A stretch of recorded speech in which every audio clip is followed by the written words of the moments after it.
দেখো ভাবি, এই রোবটটা আমার চালানো পয়সা লাভ নাই।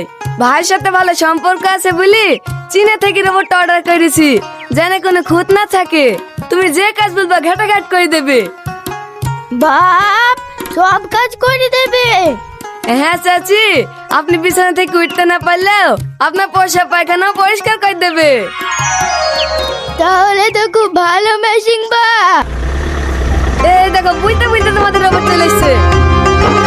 এই আস্তে আস্তে সাবধানে নামাস। 50 লাখ টাকা দাম। 50 লাখ টাকা দাম। এই দেখেন ভাবি, আপনাদের রোবট। তাই তো গো ভাই, একবারে অবিকল মানুষের মতন দেখতে। আমি তো আপনাকে আগে বলেছি একবার মানুষের মতন দেখ। কি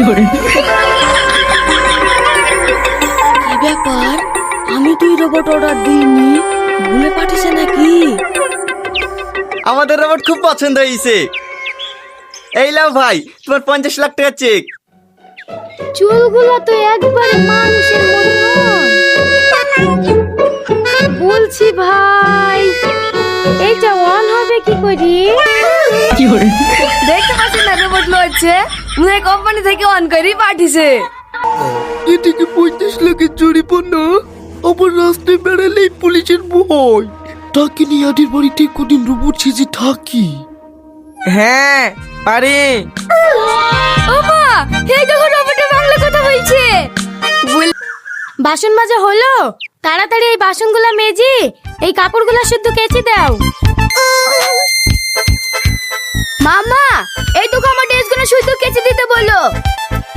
হ্যাঁ হ্যাঁ, আমি তো মানুষ না রোবট। পাড়ার লোকের জামা কাপড় থাকলেও এনে দাও, সেগুলোও কেচে দেবো। এই কথাটা তো খারাপ বলনি। এই বুড়ি আই।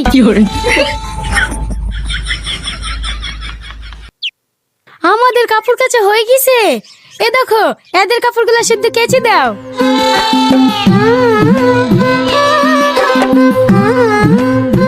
কিরে তোরা আবার দাড়ি কেনে? যা যা, কাপড়গুলো রেখে দে। খুব ভালো কাচতে পারে। দেখতে পাচ্ছিনি আমার বিয়ের শাড়িটা কত সুন্দর চকচক করছে।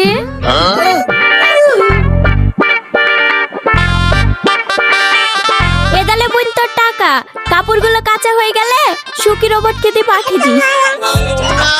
এত বিশাল ব্যবসা জুড়েছে রে। 50 লাখ টাকা দিয়ে আমাকে